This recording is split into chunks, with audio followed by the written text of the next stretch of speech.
Pessoal, nós temos agora uma das entrevistas mais importantes dos últimos 6 meses na televisão do Mato Grosso do Sul.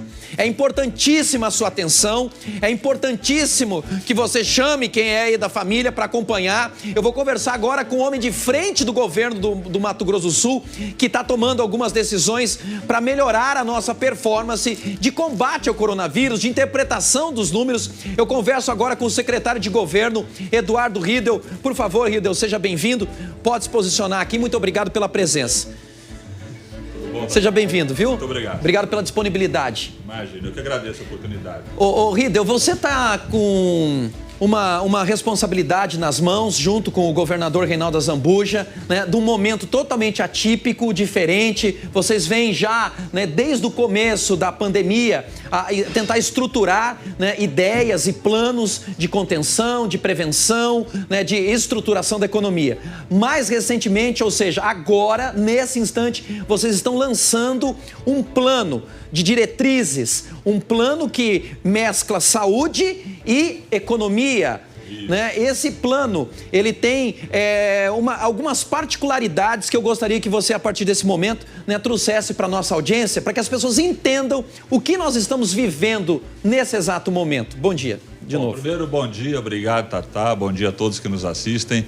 E é como você falou, um plano que mescla conhecimento de saúde com economia. Na saúde, nós classificamos cada município em 5 cores. 5 cores. 5 cores. Nós temos aqui as cores, Riedel, atrás aqui, ó, né, onde você pode já explicar. Tá, então como é que você chega a cada uma dessa cor? Por indicadores. Tem verde, tem amarelo, laranja, vermelho e preto. Isso, e são cores de gravidade da questão da saúde. Gravidade por quê? Porque você checa indicadores da saúde que tem peso percentual específico e você vai somando isso. Se você tiver entre 90% e 100% desses indicadores, cada um com seu peso, um exemplo, disponibilidade de leito de UTI. Tem na macro-região ou no município? Tem em tal nível.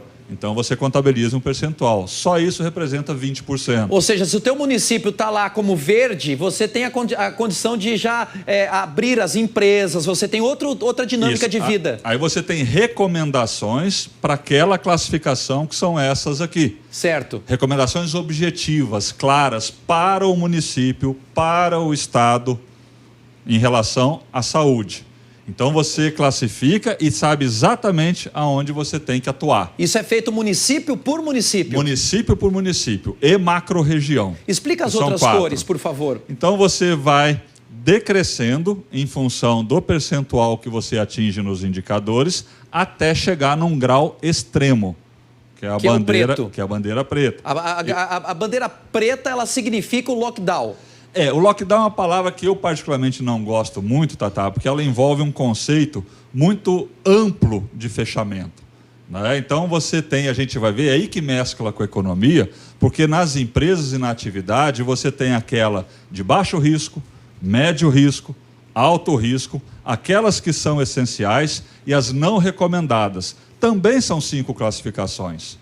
Então, em função da categoria de saúde, do risco de saúde, você cruza numa matriz, ou num quadradinho, aquela atividade que pode funcionar em cada uma dessas situações de risco. Então, o lockdown, sim, ele é quando você atinge baixo, médio, alto, não recomendado. Se você é bandeira verde, pode funcionar tudo no município. Não recomendado, baixo risco, médio risco, alto risco, essencial.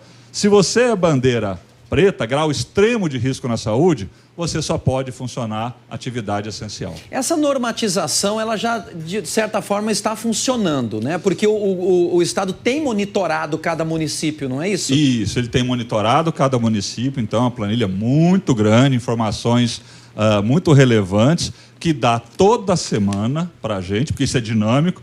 O município atuou, entrou com testagem, ampliou leito, vai mudando esse indicador. Agora você tem o indicador até também para você poder prever o futuro, né? Imaginar também o que acontece na próxima semana, no próximo mês. Você faz esse dimensionamento e esse ensaio. Olha, se eu aumentar isso aqui, eu posso mudar a minha recomendação e atuar nas empresas de tal maneira. Secretário de Governo Eduardo Riedel aqui conversando conosco. A palavra-chave importante que todo sul-mato-grossense quer a resposta. Onde estamos nesse momento e onde poderíamos chegar, né? E o que precisamos fazer agora? O que precisamos fazer enquanto sociedade é manter o máximo de cuidado possível. Nós estamos numa fase aguda, o acréscimo dos casos está muito grande, então a gente tem que tomar cuidado. Só pode sair se realmente tiver necessidade, todas aquelas recomendações, usar máscara, essa coisa toda. Parte do estado está com grau de risco alto. Parte do estado. Macro-região. Quantos por cento do estado em risco alto? E em população dá mais ou menos uns 60% do estado. 60% do estado estaria com risco alto. Com risco alto. E seria vermelho. Vermelho. E parte do estado com risco médio. De 30% a 20% do estado. Talvez, por aí. De risco médio. De risco médio. É essa a grande preocupação hoje do governo, sair de um médio para alto, de um alto para extremo. É essa a preocupação. E essa situação ela só vai ser mitigada se a gente tiver, enquanto sociedade, uma capacidade de entender isso e atuar individualmente, no sentido de se proteger. Né? Porque senão a gente avança para esse risco que tem de saturação do sistema de saúde, de problemas que a gente não quer ver no Mato Grosso do Sul. Olha, o plano que o governo lança se chama Prosseguir, né? E é um plano que justamente corre saúde e economia paralelamente para que nós possamos superar essa crise, superar essa epidemia, nos mantendo vivos economicamente, ativos economicamente, não é isso, Riedel? Exatamente. Né? E qual é o aconselhamento que o governo, nesse momento, passa, né, por exemplo, para os gestores municipais? Eu acho que acompanhar de perto esses indicadores, e aí o secretário-geral da Saúde, com todos os gestores da saúde do município, tem conversado quase que diariamente. Eles enxergarem as recomendações em função da realidade do seu município e, importante, há recomendações também para o setor privado. Então, se você tem no município determinado tipo de indústria ou um comércio forte, dependendo desse grau de risco, da corzinha que você está, você tem recomendações para o setor privado, tipos de protocolos diferentes. É aí que se mescla a economia com a saúde. Então, não é só o gestor municipal, é o empresário que tem que tomar o devido cuidado para ele não fechar, para a gente não amanhã ou depois ter que ter uma medida mais enérgica por parte do prefeito ou do próprio governo do estado. Secretário, a gente teve a experiência de alguns estados no Brasil que lançaram mão de alguns protocolos mais recentes, né, de atendimento a pacientes que já deram entrada no hospital sem um estado grave da doença, mas que já foram medicados com alguns medicamentos, com alguns protocolos. E aí eu quero lhe perguntar, aqui no Mato Grosso do Sul, esses protocolos, né, por exemplo, que envolve aí a dexametasona, a ivermectina, azitromicina, entre outros, né, medicamentos, tem sido estudado também por parte do governo do estado? Tem, Tatá. Eu acho que assim, o setor médico, a gente ouve muito a ciência, né? Nós temos que nos pautar por aquilo que a medicina fala. E aí, quando nós conversamos com o COI, que é o Centro de Operações Emergenciais, que está repleto de bons médicos e conhecedores, e toda a área médica do Estado, a gente tem orientações por parte do Estado, nos hospitais, nas clínicas, aonde você tem um acesso à população. E, sem dúvida nenhuma, esses protocolos estão muito claros dentro dessas unidades. Falar que a gente vai distribuir medicamento, não acho que seja o caso agora. Não vejo isso, essa discussão pronta e um consenso na área médica. Nós temos como orientação ouvir a ciência e o que a medicina fala. Os protocolos estão colocados, estão postos, têm dado os resultados, estão sendo usados conforme a orientação médica nos hospitais, nas unidades.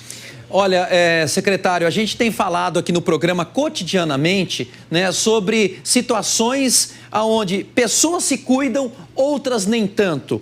Algumas pessoas tomam todos os protocolos, outras pessoas vão a festas, né? Não querem usar a máscara. E é claro que isso envolve a questão de crença, a questão de valores, a questão de ter ou não medo do que pode eventualmente acontecer. O senhor fala muito para o poder público, fala para gestores. Eu queria lhe perguntar, como conversar com esse cidadão comum, esse homem, essa mulher do dia a dia, que através da sua atitude muda, né, esses números que a gente vê na escala crescendo diariamente?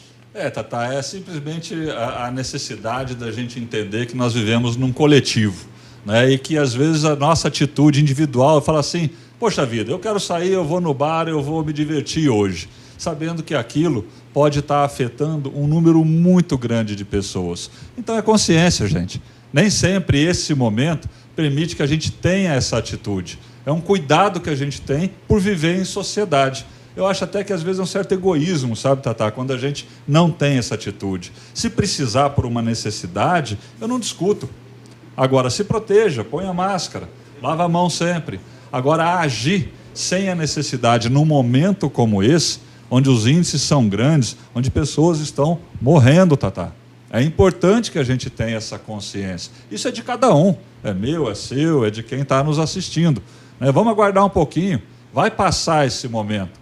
Não breve, não amanhã ou depois, mas vai diminuir. Naturalmente, a população ela vai ficar mais imune.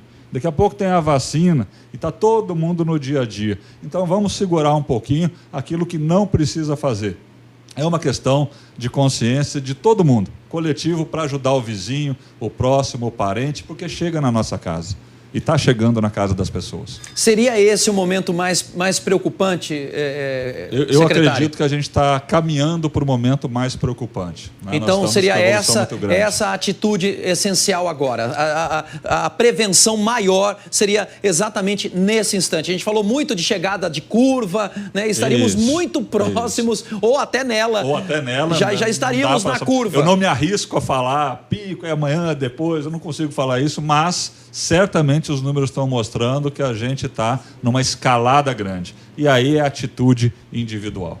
Olha, conversamos aqui com o secretário de governo, Eduardo Riedel, né, que tem sido o homem de frente e combate ao Covid-19 aqui em Mato Grosso do Sul, juntamente com o nosso governador Reinaldo Azambuja. Riedel, eu quero dizer que em nome de toda a população, a gente agradece o empenho, a gente tem percebido, né, pelos indicativos e pelos números, inclusive, né, relacionados ao Brasil, o que Mato Grosso do Sul tem feito. E a gente sabe que o governo tem trabalhado de maneira muito ávida para que nós possamos ter vida, para que nós tenhamos prevenção, ao invés de contabilizar, né, doentes e mortos.